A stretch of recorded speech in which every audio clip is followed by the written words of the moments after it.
crois, et qui attend vos commentaires maintenant sur francetvinfo.fr avec l'internaute.com. Dans un registre moins souriant, la pollution de nos océans par les déchets plastiques. 30 à 40 000 tonnes de déchets répartis en 5 zones, ce que les scientifiques ont appelé le 7e continent. Une expédition est allée étudier cette pollution. Les premiers résultats sont en cours d'analyse au CNRS de Toulouse. C'est des résultats inquiétants, vous allez le voir. Cécile Laronce avec Odile Debacker et Julie Valin. Après le Pacifique, c'est au tour de l'Atlantique Nord, transformé en vaste poubelle de plastique. En mai dernier, l'expédition 7e continent a réalisé une série de prélèvements au cœur du Gire, ce gigantesque tourbillon de courant marin. Des chercheurs du CNRS se relaient sur une zone grande comme 6 fois la France. Alexandra Terral de l'université de Toulouse Paul Sabatier a été choisie parce qu'elle a développé un capteur qui analyse la pollution de l'eau. Je pensais que c'était une pollution très diffuse et je ne m'attendais pas à retrouver autant de morceaux de plastique.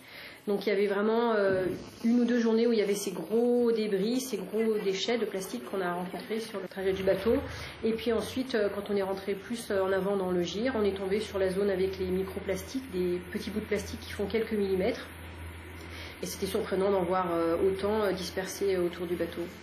Dans son laboratoire, la chercheuse fait des analyses qui lui permettent de doser les polluants.